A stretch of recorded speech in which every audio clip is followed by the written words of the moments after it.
Hello, ladies and gentlemen. Welcome back to our channel. Our happy face. Khalifa.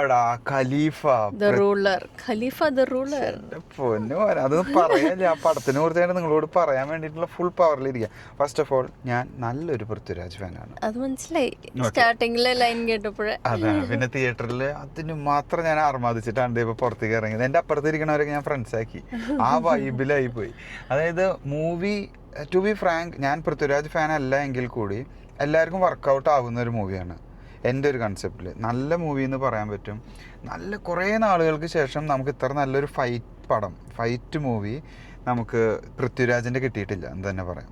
പൃഥ്വിരാജിന്റെ ഇത്ര നല്ലൊരു fight movie കിട്ടിയിട്ടില്ല. Prithviraj lead ചെയ്യുന്ന ഒരു മൂവി, ഇങ്ങനെ action movie, I think it's after a long time. അതിന്റെ ഒരു ഹൈപ്പും അതിന്റെ ഓഡിയൻസിന്റെ ഒരു എൻതൂസിയാസം കാണാനുണ്ടായിരുന്നു തിയേറ്ററിൽ. It's directed by Vaishakh. ആളുടെ പടങ്ങൾ ഓൾമോസ്റ്റ് ഒരു സൂപ്പർ ഒരു ഓളം തരുന്ന പടങ്ങളാണ്. അതാണ് നമ്മുടെ മല്ലു സിംഗ്, സീനിയേഴ്സ്, പിന്നെ അതേപോലെ പോക്കിരി രാജ. അതന്നെ, അതാണ് അവൻ്റെ തുമ്പത്തുണ്ടായിരുന്നത്. എല്ലാം നമുക്ക് ഓഡിയൻസിന് ഒരു ഓളം തരും. കാണാൻ 2 പ്രാവശ്യമൊക്കെ കാണാൻ നമുക്കൊന്ന് ഇരിക്കാൻ പറ്റുന്ന ഒരു പടം തന്നെയാവും ആളുടെ മൂവീസ്. ഇത് സെയിം കാറ്റഗറിന്ന് തന്നെ പറയാൻ പറ്റും. ബട്ട് എനിക്കിഷ്ടപ്പെടും. പൃഥ്വിരാജിന് ഇഷ്ടപ്പെടുന്നവർക്കും കുറച്ച് ഫൈറ്റ് മൂവീസ് ഇഷ്ടപ്പെടുന്നവർക്കും ഈ ഓണത്തിന് അടിപ്പടം ഓണത്തല്ല് തന്നെയാണ് നമുക്ക് തന്നിട്ടുള്ളത്. പ്രത്യേകിച്ച് പൃഥ്വിരാജിന്റെ സ്റ്റൈലിനെ കുറിച്ച് പറയാനില്ല. ഫിസിക്കും അവരുടെ മൂവ്മെന്റ്സും ഓരോ ലുക്കുണ്ട്. ആക്ച്വലി 3 സ്റ്റേജ് കാണിക്കുന്നുണ്ട്. അതെ, ഒരു യങ്, പിന്നെ കുറച്ചും കൂടി ഏജ് ആയിട്ട്, പിന്നെ ലാസ്റ്റ് കുറച്ച് മെച്യൂർ ആയിട്ടുള്ളത്. പൃഥ്വിരാജിൻ്റെ ഓരോ ആംഗിളുകൾ നമുക്ക് കാണാം. ഓരോ ഫേസ്, സ്ലോ മോഷൻ, അതൊക്കെ നല്ല രീതിയിൽ ഇവര് ഇത് കാണിക്കുന്നുണ്ട്.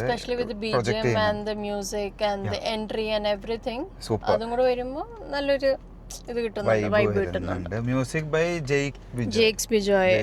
അവർ കൂട്ടുകാരാണല്ലോ പൃഥ്വിരാജും ജെയ്ക്സും. സോ അങ്ങനെ പറഞ്ഞു പോകുമ്പോൾ നമ്മുടെ പടം വരുന്നത് ഒരു ഗോൾഡ് സ്മഗ്ലിംഗ് ആണ്. Prithviraj basically, we don't want to give the spoilers, but ഞങ്ങളൊരു ഹിന്റ് തരുന്നത്, പൃഥ്വിരാജ് അവൻ്റേതല്ലാത്ത ഓരോ റീസൺ കൊണ്ട് അവർക്ക് അതിലേക്ക് പോകുന്നതാണ് കഥ. പിന്നെ നോർമലി ഗോൾഡ് പൊട്ടിക്കുക, ആ ടേംസൊക്കെ നമുക്കറിയാം, ന്യൂസിലൊക്കെ കേൾക്കുന്നതാണ്. ന്യൂസിൽ പല നമ്മുടെ നാട്ടിൽ നടന്നിട്ടുള്ള സംഭവങ്ങൾ കണക്ട് ചെയ്യുന്നുണ്ട്, ഇതിലേക്ക് വരുന്നുണ്ട്. ഞാൻ പേര് പറയുന്നില്ല. പിന്നെ എങ്ങനെയാണ് ഇവരിത് സ്മഗ്ലിങ് ചെയ്യുന്നത് എന്ന് കാണിക്കുന്നുണ്ട്. കുറേ ആ രീതികൾ കാണിക്കുന്നുണ്ട്. അങ്ങനെ ഒരു പവർ പാക്ഡ് മൂവി. ഇതിൻ്റെ മെയിൻ ഹൈലൈറ്റ് ലാസ്റ്റ്. ഇപ്പോഴത്തെ എല്ലാ പടത്തിലും ഇങ്ങനെ ഒരു ഗസ്റ്റ് എൻട്രികളാണല്ലോ ഇപ്പോൾ മാസ് വരുന്നത്. നമ്മളൊക്കെ പണ്ട് ഗസ്റ്റ് എൻട്രി എന്ന് പറഞ്ഞു. ഇപ്പൊ അത് ക്യാമിയോ റോൾസ് ആണ്. ക്യാമിയോ എന്ന് പറഞ്ഞിട്ട് വരുന്ന മാസ് സീനുകളുണ്ട്. ഇതിൽ ലാസ്റ്റ് പടം തൂക്കാണ്. എനിക്ക് തോന്നിയത് ലാസ്റ്റ് ആകുമ്പോ, പിന്നെ എനിക്ക് തോന്നി ഈ പടം ആരുടെയാണെന്ന് തോന്നി. സത്യമായിട്ടു ഇത് നമ്മുടെ പൃഥ്വിരാജ് അല്ലേ ഇതില് എന്നൊക്കെ തോന്നി. പടം കണ്ട എല്ലാവരും എനിക്ക് വരുമ്പോ നമുക്ക് വേറെ കുറെ നായകന്മാരെ, ഞങ്ങൾ പേര് പറയുന്നില്ല, വീണ്ടും വന്ന് പേര് പറയുന്നില്ല, വേറെ കുറെ നായകന്മാരുടെ പടം കണ്ട് ഇറങ്ങിയ പോലെ തോന്നി. എക്സാക്ട്ലി. എല്ലാവരും തിയേറ്റർ കത്തിക്കും. ഇത് കേൾക്കുമ്പോൾ ഫുള്ള് പവർ ഫയറാണ് അവര് വരുമ്പോ.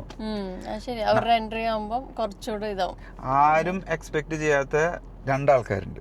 എല്ലാവർക്കും അറിയുന്ന ഒരാളുണ്ട്, ആരും എക്സ്പെക്ട് ചെയ്യാത്ത 2 ആൾക്കാരുണ്ട്. അങ്ങനെ ഓൾ ടുഗദർ ഒരു power packed theatre must watch. ഇത് കാണണം, പവർ കിട്ടാൻ തിയേറ്ററിൽ നിന്ന് തന്നെ പോവാം. ആക്ഷൻ സീൻസ് ആയാലും ഫൈറ്റിംഗ് സീൻസ് ആയാലും ഇറ്റ് വാസ് റിയലി ഗുഡ്. നല്ല ഫൈറ്റ്സ് ഒന്നും മാറ്റി വെക്കാനില്ല. എല്ലാവരുടെ ഫൈറ്റും രസമായിട്ടുണ്ട്. ഈവൻ പൃഥ്വിരാജ് ഇല്ലാത്തൊരു ഫൈറ്റ് ഉണ്ട്, ഓൾമോസ്റ്റ് 2 മിനിറ്റ്സിന്റെ 1.5 മിനിറ്റ്സ് സംതിങ്ങിന്റെ. അതിൽ കുറെ നമ്മുടെ ഗൂർഖാസാന്ന് തോന്നണം, നേപ്പാൾ എന്നുള്ള അവരെന്ത് ഫൈറ്റടാ. അവർക്ക് വേണ്ടി കൈയടിച്ചിട്ട് തിയേറ്ററിൽ അതേ ഫീല് കിട്ടുന്നുണ്ട്. അതായത് അവരുടെ ഒരു ഫൈറ്റില് ഓഡിയൻസ് അത്ര അറ്റാച്ച്ഡ് ആയിട്ട് ഇൻവോൾവ് ആയിട്ട് അവര് ഒരു മാസ് എൻട്രി ചെയ്യുമ്പോൾ അതിന് നമ്മൾ കൈയടിച്ച് പോകുന്നുണ്ട്. അത്ര നല്ല രീതിക്ക് ഫൈറ്റ് ചെയ്തിട്ടുണ്ട്. കളർ തീം ആയാലും ആംഗിൾസ് ആയാലും മ്യൂസിക് ആയാലും BGM ആയാലും സ്ലോ മോഷൻസ് ആയാലും ഓൾ ടുഗദർ എനിക്ക് ഇഷ്ടപ്പെട്ടു.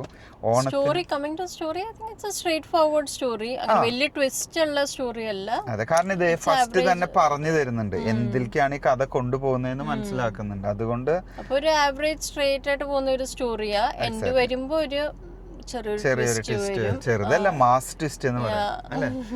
അപ്പോൾ മസ്റ്റ് വാച്ച് ഫ്രം തിയേറ്റർ എന്ന് പറയാം. ഫാൻസിന് എന്തായാലും ഇഷ്ടപ്പെടും. അതല്ലെങ്കിലും കാണണം, അതാണ്. അപ്പോൾ all together power packed Onam special movie. അപ്പോൾ നിങ്ങൾ തിയേറ്ററിൽ നിന്ന് കാണാൻ മറക്കരുത്. ഇതാണ് ഞങ്ങളുടെ വലിയ പടത്തിൻ്റെ ചെറിയൊരു review. Thanks for watching. See you next time. Bye.